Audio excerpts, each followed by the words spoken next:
Estudo da Palavra. Muito bem.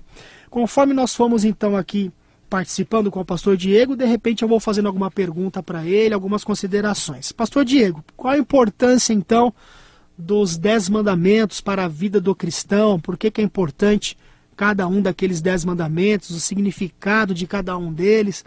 Esses mandamentos são válidos ainda para os nossos dias? Muitas pessoas sinceras acreditam que a lei de Deus é uma só. Então não há como fazer aquela divisão entre lei cerimonial, entre lei moral.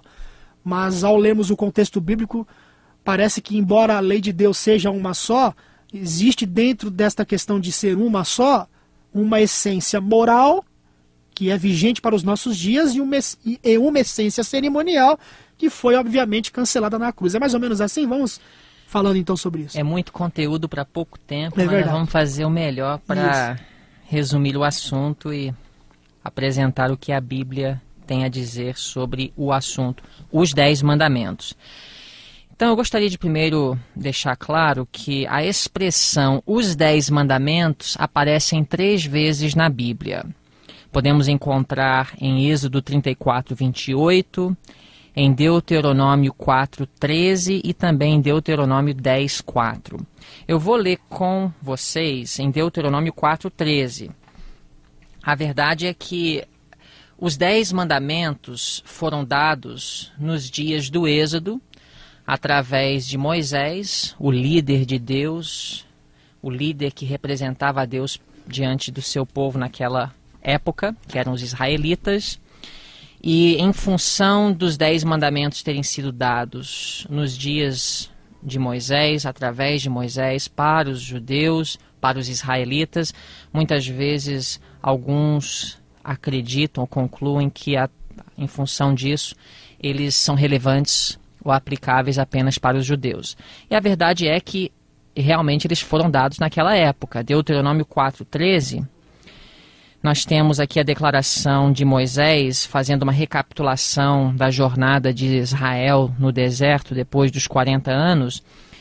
Moisés escreveu: então vos anunciou ele a sua aliança que vos ordenou cumprir, os 10 mandamentos, e os escreveu em 2 tábuas de pedra. Então aqui nós temos a menção dos 10 mandamentos, também conhecidos como Decálogo, que significa 10 palavras, ou seja, 10 mandamentos, a lei moral de Deus. Esses 10 mandamentos são encontrados, ou seja, a lista dos 10 mandamentos são registrados na Bíblia, em Êxodo 20, versos 3 a 17 e também em Deuteronômio 5, 7 a 21. Apesar de não serem mencionados em forma de 10 mandamentos antes do Sinai, ou seja, antes de Moisés e antes do povo de Israel existir, temos evidência que um conhecimento da lei de Deus existira antes de Moisés. Por exemplo, em Gênesis 26, verso 5, isso antes de Moisés, antes do povo de Israel, antes de Jacó, a Bíblia fala a respeito de Abraão. Na verdade, Deus faz uma declaração registrada aqui em Gênesis 26, 5, a respeito de Abraão, que foi o pai dos judeus. Abraão obedeceu a minha voz, disse Deus, e guardou o meu mandamento, os meus preceitos, os meus estatutos e as minhas leis. Isso já em Gênesis 26, 5, nós vemos que Abraão era obediente às leis de Deus.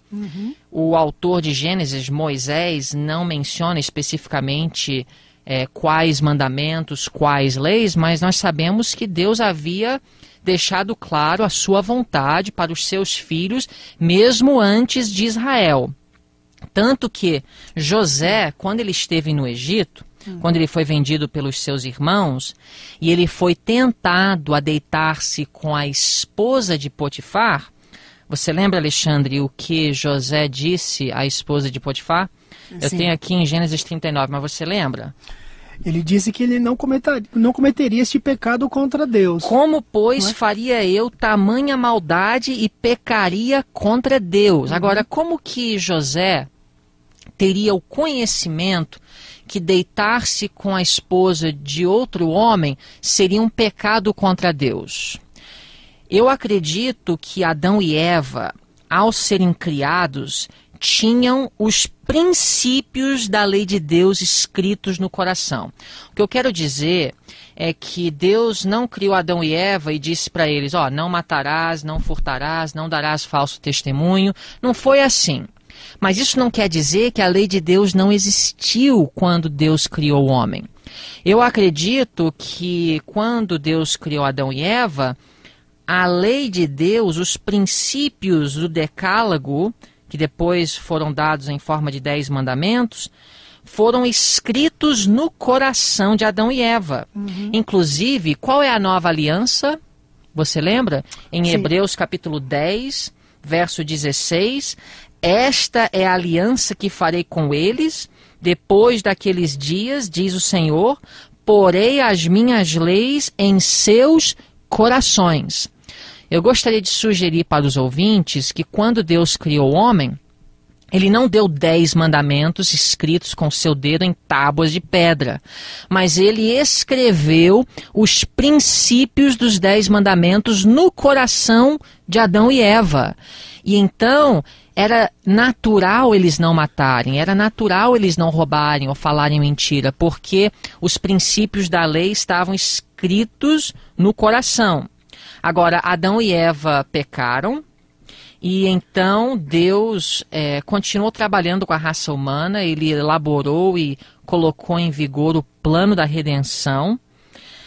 Adão provavelmente ensinou a seus descendentes a lei de Deus, talvez não em forma de 10 mandamentos, mas o conhecimento de Deus e sua vontade para a raça humana e um senso e um conhecimento do padrão de moralidade de Deus, o que é certo e errado, foi transmitido de pai a filho através de gerações sucessivas.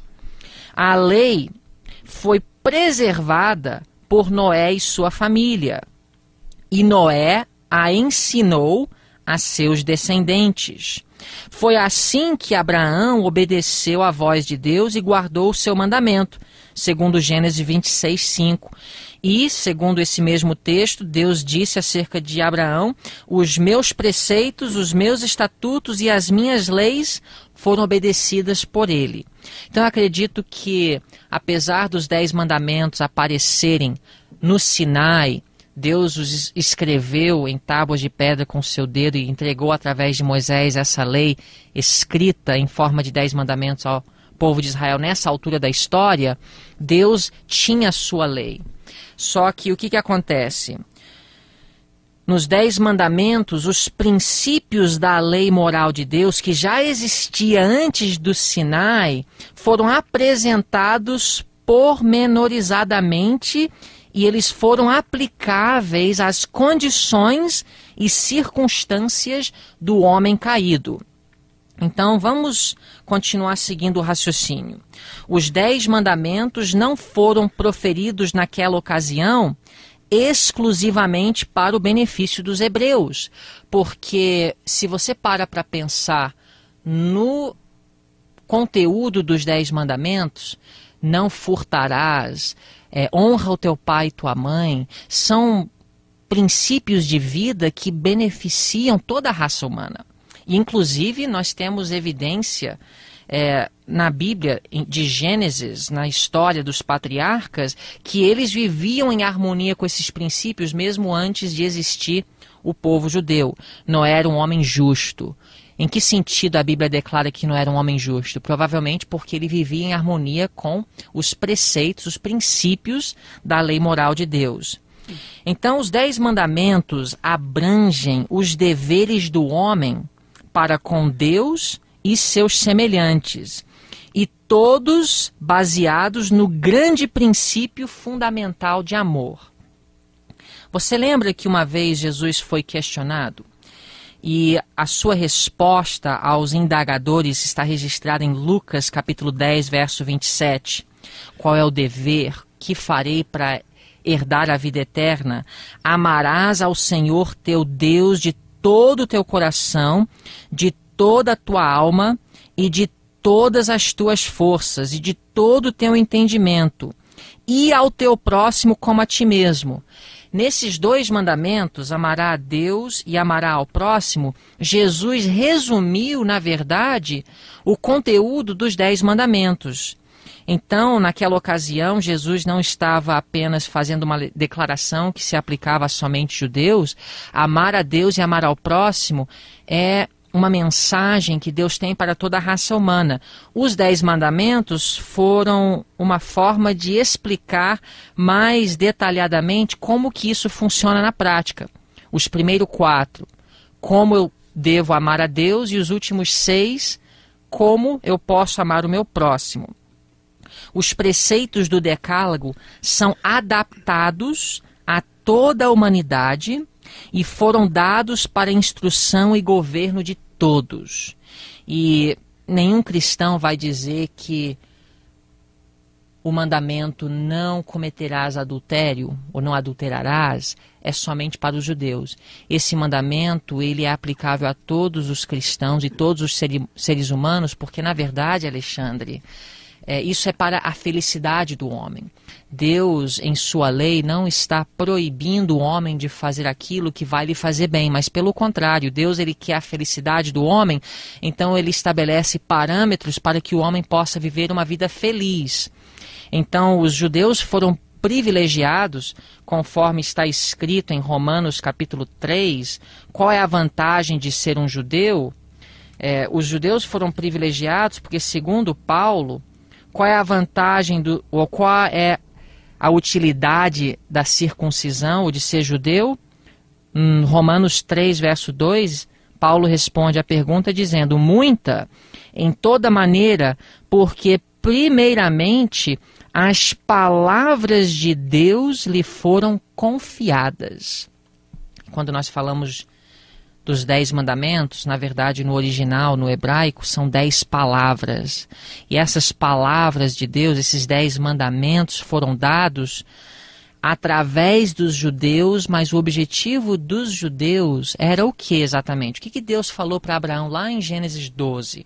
Não sei se você lembra, mas quando Deus separou Abraão e separou a sua descendência, não era apenas para que eles fossem um povo isolado e desfrutassem das bênçãos de Deus sozinhos, mas segundo Gênesis capítulo 12, versículo 2, Deus disse a Abraão: far-te-ei uma grande nação, e abençoar-te-ei e engrandecerei o teu nome, e tu serás uma bênção.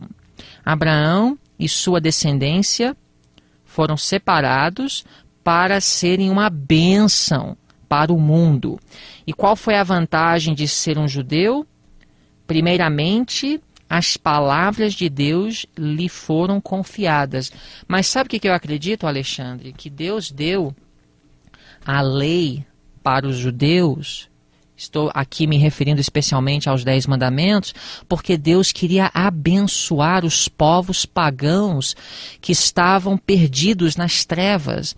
Então Deus levantou um povo, podemos chamar esse povo de uma igreja, porque em Atos capítulo 7 fala que era uma congregação no deserto. Aquela palavra, na verdade, no original, no grego, está falando de eclésia, que é igreja, ou seja, o povo de Israel no Antigo Testamento era uma igreja. Qual foi o objetivo de Deus ter uma igreja e confiar a essa igreja o conhecimento de sua lei, através dos 10 mandamentos, para abençoar o mundo? As próprias leis que apontavam para o sacrifício de Cristo, as leis relacionadas ao ritual do santuário, que eram cerimônias que serviam como instrumento pedagógico para ensinar o povo o plano da salvação, o que Jesus viria fazer algum dia para tirar o pecado do mundo, até isso foi dado para o benefício das nações, porque através desse conhecimento os judeus instruiriam os povos na escuridão e carregando o fardo do pecado que viria um Salvador. Lembra quando João Batista apontou para Cristo e disse: eis o Cordeiro de Deus que tira o pecado do mundo? João estava fazendo alusão ao sistema sacrificial do passado. Jesus foi o cumprimento daqueles cordeiros que eram sacrificados dia após dia, ano após ano. Então, até mesmo as leis cerimoniais foram dados para os judeus, através dos judeus, para que eles fossem uma bênção para o mundo. Mas vamos voltar para os 10 mandamentos. Esse é o nosso tema de hoje. Eu creio que há uma clara distinção na Bíblia entre os 10 mandamentos e os estatutos e também as leis cerimoniais. Todas foram dadas nos dias de Moisés ao povo de Israel. Na verdade, antes de Moisés e antes do Êxodo, não havia Bíblia escrita, né? As Sagradas Escrituras foram escritas a partir dos dias de Moisés e depois mais livros e mais conteúdo foi adicionado ao cânon. Mas antes de Moisés, as palavras de Deus eram transmitidas de pai para filho verbalmente. Agora, nos dias de Moisés, Deus ele começa a comunicar-se com seu povo através da palavra escrita.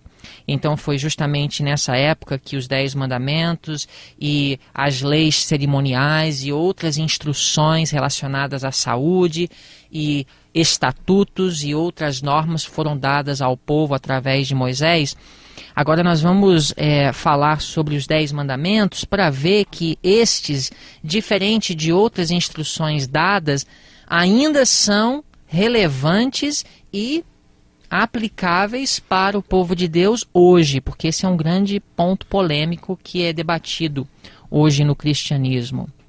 Então, antes de falar sobre cada um dos mandamentos, Alexandre, que esse é o ponto talvez mais importante do nosso estudo, porque é a parte espiritual, eu queria falar que Deus não se limitou a dar aos hebreus somente os 10 mandamentos. Como eu falei, nós temos as leis cerimoniais relacionadas ao ritual do santuário, que apontavam para Cristo e o que ele viria a fazer. E depois que Jesus morreu na cruz, eles deixaram de ter relevância para o povo de Deus. É por isso que Paulo escreve o livro de Hebreus, para falar para os cristãos de sua época que agora sua atenção deveria ser voltada para o sumo sacerdote no santuário celestial, Jesus Cristo, e não mais aos sacerdotes e o santuário terrestre, que na verdade foram destruídos, tanto o santuário terrestre como a cidade de Jerusalém, alguns poucos anos depois do livro de Hebreus ser escrito. No ano 70, quando os exércitos romanos destruíram Jerusalém, a santa cidade e o santuário, Deus, através de os apóstolos, deixaram claro para os cristãos daquela época que a lei cerimonial havia cumprido o seu propósito e já não era mais relevante. Mas os 10 mandamentos, sim. Deus, além dos 10 mandamentos, a lei da lei cerimonial, deu algumas instruções relacionadas à saúde, higiene. Deus ordenou a Moisés que escrevesse juízos e leis que davam minuciosas instruções relacionadas aos 10 mandamentos. Estas instruções relativas ao dever do povo para com Deus, de uns para com os outros, eram apenas os princípios dos 10 mandamentos ampliados e dados de maneira específica, para que ninguém estivesse no caso de errar. Estou falando de estatutos, ok? Que são diferentes dos 10 mandamentos.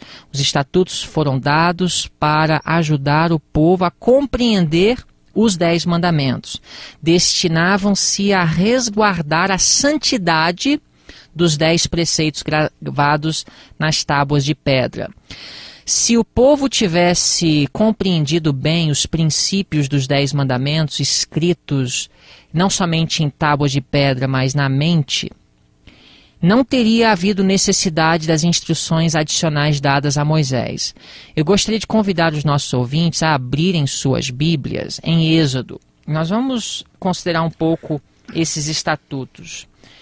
Êxodo capítulo 23, aqui depois de Deus ter dado os 10 mandamentos, que foi no caso em Êxodo 20, que nós temos o registro da experiência no Sinai e Deus proferir as 10 palavras, os 10 mandamentos, e depois escrever em tábuas de pedra com o seu dedo. É interessante que Deus ainda deu outras instruções adicionais. E às vezes as pessoas confundem essas instruções adicionais com os próprios 10 mandamentos. Os 10 mandamentos são princípios eternos que são imutáveis, são aplicáveis e relevantes para os cristãos em todas as épocas. Tanto judeu como não judeu fazem sentido e elas transcendem época, cultura e circunstâncias. Mas os estatutos que foram dados, Alexandre, com o objetivo de ajudar o povo a compreender melhor os 10 mandamentos, foram minuciosas instruções relacionadas aos 10 mandamentos. Esses sim, talvez não tenha a relevância de serem observados ao pé da letra. Por exemplo, em Êxodo 23, nós temos no verso 4 um estatuto. Esse estatuto foi dado para ampliar um dos 10 mandamentos, mas nós não seguimos, talvez, ao pé da letra esse estatuto, mas o princípio dele nós seguimos, porque está relacionado aos 10 mandamentos. Olha só: se encontrares o boi do teu inimigo ou o seu jumento desgarrado, sem falta lhe o reconduzirás. Você me fala, Alexandre, você vê alguma coisa relacionada a um dos 10 mandamentos nesse estatuto? Aqui na questão do não furtarás? Não furtarás. Sim. Então aqui foi o quê? Uma ampliação. Uhum. Agora, se os israelitas tivessem compreendido bem em sua plenitude o mandamento não furtarás, será que Deus precisaria de ter dado todas essas minuciosas instruções adicionais através de Moisés? Certamente não. Mas por que Deus entrou em tantos detalhes e deu tantas ordens específicas ao povo? Por causa da dureza do coração. Por isso que existe, inclusive, aquela polêmica que é a seguinte: não, esse negócio de lei cerimonial e lei moral, não existe diferença, é uma só. São 600 e tantos mandamentos que nunca ninguém conseguiu cumprir. Exatamente. Então, dentro do que você está dizendo aí, já está começando então a dar um contexto para entender. Por que não dá para cumprir tudo? Porque, por exemplo, hoje nós vivemos numa sociedade que as pessoas, pelo menos a maioria, não tem mais boi. Então talvez não dá para cumprir ao pé da letra porque as condições mudaram. Então hoje não é boi, talvez é uma carteira. Então como é que eu posso transferir esse estatuto para torná-lo relevante para hoje? Talvez eu poderia dizer: se eu encontrar a carteira do meu inimigo ou a chave do carro do meu amigo, sem falta eu devo retornar, entendeu? Então, às vezes nós confundimos isso. Tem certamente muitos estatutos que foram dados depois dos 10 mandamentos através de Moisés, que foram relevantes mais para o povo daquela época. Por quê? Porque ele estava escrevendo de acordo com as condições daquela época. Os tempos mudaram, obviamente a letra do estatuto vai mudar. Hoje o conselho não seria talvez quanto ao boi, mas talvez a carteira do meu próximo. E os 10 mandamentos em si, na sua essência moral, então continua eternamente. Exatamente. Olha o verso 9. Também não oprimirás o estrangeiro, pois vós conheceis o coração do estrangeiro, pois fostes estrangeiros na terra do Egito. Aqui foi um estatuto. E qual é o princípio que fundamenta esse estatuto? É o princípio de amar ao próximo, não é? É de fazer o bem ao próximo. Então Deus ele foi específico de acordo com as condições daquela época. Agora hoje talvez não seria exatamente ao pé da letra esse conselho, mas nós podemos tirar o princípio desse pensamento aqui e transferir para as condições de nossos dias. E eu não vou gastar muito tempo nos estatutos, mas se você for ler nós temos apenas 15 minutos. As muitas instruções dadas através de Moisés depois dos 10 mandamentos, você vai ver que era com o objetivo de ampliar o conceito, a ideia geral e o princípio que fundamentava cada um dos 10 preceitos.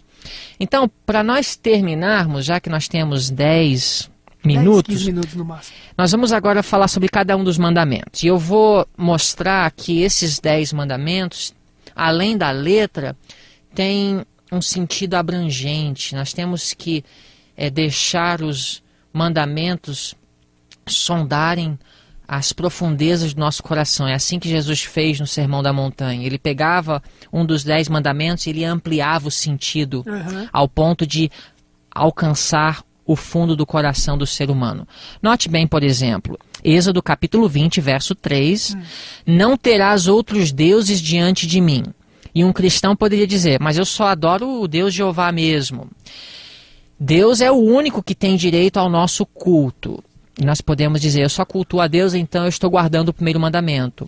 Mas Deus, nesse mandamento, proíbe ao homem conferir a qualquer outro objeto o primeiro lugar nas suas afeições ou serviço. O que quer que acariciemos que tenda a diminuir nosso amor para com Deus, disso fazemos um Deus. Então a minha namorada pode ser um Deus, ou o Facebook pode ser um Deus, ou o meu carro, ou o meu emprego, qualquer coisa que está nas afeições do meu coração mais importante do que o próprio Deus, acaba se tornando um Deus para mim. Vamos para o segundo mandamento. Não farás para ti imagem de escultura, nem alguma semelhança do que há em cima nos céus, nem embaixo na terra, nem nas águas debaixo da terra. Não te encurvarás a elas, nem as sirvarás, e assim por diante. Êxodo 20, versos 4 e 5. O segundo mandamento proíbe o culto a Deus por meio de imagens. A tentativa de representar o eterno por meio de objetos materiais rebaixaria a concepção do homem acerca de Deus. A mente desviada da perfeição infinita de Jeová seria atraída para a criatura em vez de o ser para o Criador. Quando suas concepções acerca de Deus são rebaixadas, o homem se degrada. E não é apenas aqueles que adoram estátuas ou ídolos que estão cometendo o pecado de transgredir o segundo mandamento, mas nós podemos rebaixar a imagem de Deus de várias formas, e assim estamos fazendo para nós imagem de escultura e adorando ídolos. O terceiro mandamento, não tomarás o nome do Senhor teu Deus em vão, porque o Senhor não terá por inocente o que tomar a seu nome em vão. Êxodo 20, versículo 7. Este mandamento proíbe o uso do nome de Deus de maneira leviana ou descuidada. Ah, meu Deus do céu. Isso é muito comum, né? Nós desonramos a Deus quando mencionamos precipitadamente seu nome em conversação comum, quando apelamos a ele em assuntos triviais e pela frequente e impensada repetição de seu nome. A Bíblia fala em Salmo 119, verso 9, santo e tremendo é o seu nome. Todos devem meditar em sua majestade, pureza e santidade, para que o coração possa impressionar-se com uma intuição de seu exaltado caráter. E seu santo nome deve ser pronunciado com reverência e solenidade. Então, tomar o nome de Deus em vão também é muito comum. E às vezes nós acreditamos que isso seria falar um palavrão ou usar o nome de Deus amaldiçoando, mas não é só isso. É também usar o nome de Deus de forma leviana. Piadinhas com coisas de Deus. Piadinhas com coisas de Deus. Tudo isso seria um quebrantamento do terceiro mandamento. Aí nós temos o quarto mandamento. Lembra-te do dia de sábado para o santificar. 6 dias trabalharás e farás toda a tua obra. Mas o 7º dia é o sábado do Senhor teu Deus. Não farás nenhuma obra, nem tu, nem teu filho, nem tua filha, nem o teu servo. O sábado não é apresentado como uma nova instituição aqui. Quando diz lembra-te do dia de sábado, nós podemos voltar para Gênesis e ver que desde a criação Deus havia estabelecido na criação um dia para ser guardado dentre os 7 para comemorar a ação criadora de Deus. Então deve ser lembrado e observado como a memória da obra do Criador. O sábado se torna um sinal de submissão a Deus por parte do homem, um reconhecimento que foi ele que criou todas as coisas. Todos os que guardam o 7º dia conforme o 4º mandamento acreditam que Deus é particular naquilo que requer do homem. Alguns acreditam que basta guardar um dia entre os 7, mas pelo fato de Deus ter escrito os 10 mandamentos com seu dedo e colocado em tábuas de pedra, e todos os outros 10 mandamentos são relevantes e em seus detalhes, os seus pormenores são aplicáveis, por que não esse detalhe do 4º mandamento quando diz o 7º dia? Sim. Então acredito que o sábado, o 7º dia da semana, é o sinal de submissão a Deus por parte do homem nesse sentido. Todos os que guardam o 7º dia acreditam que Deus é particular naquilo que ele requer do homem. E é o mandamento que prova que foi Deus que criou todas as coisas e que o evolucionismo não é algo verdadeiro, não é? Exatamente. É um antídoto contra o evolucionismo. Com certeza. Então, o tempo não vai permitir para nós entrarmos em mais detalhes, mas esse seria um assunto sozinho, né? Falar sobre a relevância e a importância, a obrigatoriedade dos cristãos guardarem o 4º mandamento, assim como foi dado por Deus aos judeus, mas que são aplicáveis, como nós já vimos, os 10 mandamentos a todos os cristãos. Sim. Honra teu pai e tua mãe para que se prolonguem os teus dias na terra que o Senhor teu Deus te dá. Êxodo 20, verso 12. O 5º mandamento exige que os filhos não somente tributem respeito, submissão e obediência a seus pais, mas também lhes proporcionem amor e ternura e aliviem os seus cuidados, zelem de seu nome e os socorram e consolem na velhice. Os pais têm direito ao amor e respeito em certo grau que a nenhuma outra pessoa é devido. Então, o 5º mandamento, honra teu pai e tua mãe, vai além de apenas respeitar. Quando os nossos pais ficam velhos e dependentes, quem são os responsáveis? Eu acredito que, segundo o espírito do 5º mandamento, os responsáveis pelos pais em sua velhice são os filhos. E quer financeiramente ou de outra forma, os filhos têm a responsabilidade de cuidar dos seus pais quanto à sua saúde física e as suas outras necessidades que eles têm em sua velhice. Êxodo 20, verso 13, não matarás. João, em 1 João, escreve que qualquer que aborrece seu irmão é homicida. Todos os atos de injustiça que tendem a abreviar a vida, o espírito de ódio e vingança, qualquer ato ofensivo ao próximo, uma negligência egoísta de cuidar dos necessitados e sofredores, todas estas coisas são, em maior ou menor grau, violação do 6º mandamento. Então, às vezes, a gente acha que por não matar, nós não transgredimos o 6º mandamento. Mas segundo o apóstolo e o próprio Jesus no Sermão da Montanha, em Mateus capítulo 5, se eu tenho ódio no meu coração e eu desejo mal ao meu próximo, eu estou culpado de transgredir o 6º mandamento. E o 7º, não adulterarás, Êxodo 20, verso 14. Será que se eu não cometo ato de adultério, eu estou livre de condenação de ter quebrantado o 7º mandamento? O 7º mandamento proíbe não somente atos de impureza sexual, mas também proíbe pensamentos e desejos sensuais. Isso segundo Jesus em Mateus 5, no Sermão da Montanha. Ou, na verdade, qualquer prática com a tendência de excitar os desejos sensuais. Eu acredito que não é apenas o ato sexual, mas pensamentos, desejos e até a prática de excitar a sensualidade. A pureza é exigida não somente na vida exterior, mas nos intuitos e emoções secretos do coração. Cristo ensinou que os deveres impostos pela lei de Deus têm grande alcance. Ele declarou que o mau pensamento ou olhar são tão verdadeiramente pecado como o é o ato ilícito. 8º mandamento, não furtarás. Alexandre, você acha que o jovem rico que abordou a Jesus, está em Mateus 19, era um ladrão? O jovem rico? É, o jovem rico. Será que ele entrava na casa das pessoas para roubar? Acredito que não. Também acredito que não, só que por Jesus ele não guardava os 10 mandamentos. Uhum.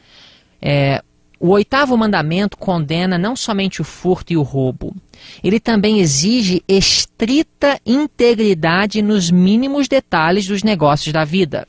Então, assim como o 6º mandamento não é só uma questão de não tirar a vida, mas é não odiar o próximo, e o 7º mandamento não é somente não cometer o ato sexual, mas é não ter pensamentos impuros para com outras ou outros.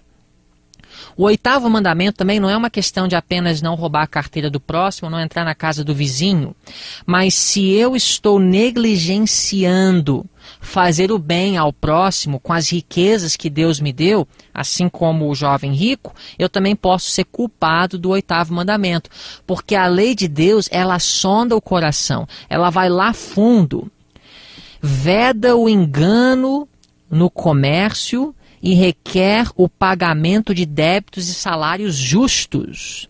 Declara que toda tentativa de obter-se vantagem pela ignorância, fraqueza ou infelicidade do próximo é registrada como fraude nos livros do céu. Ou seja, se eu vender um carro e eu sei que o carro está com sérios defeitos, mas eu cobri esses defeitos e, sabe, dei um jeitinho e agora eu vou vender o carro por 10 mil, quando na verdade eu sei que ele vale 5 mil pelos defeitos que ele tem. Se eu vendo esse carro por 10 mil, eu não entrei na casa do meu vizinho, nem roubei o meu amigo. Mas será que se nós formos penetrar o espírito da lei, o espírito do 8º mandamento, eu não estou roubando aquele para quem eu vendi o carro? E o 9º mandamento, não dirás falso testemunho contra o teu próximo. Êxodo 20, verso 16. O 9º mandamento também é espiritual. Proíbe toda tentativa ou intuito de enganar nosso próximo. Por um relance de olhos, por um movimento de mão, uma expressão do rosto, pode-se dizer falsidade tão eficazmente como por palavras. Todo exagero intencional, toda sugestão ou insinuação calculada a transmitir uma impressão errônea, mesmo a declaração de fatos feitas de tal maneira que iluda, isso é falsidade.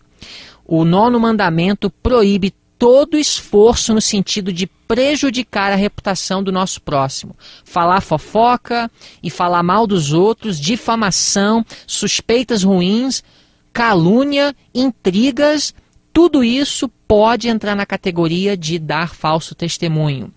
Mesmo a supressão intencional da verdade é uma violação desse mandamento porque transmite ideias falsas aos outros.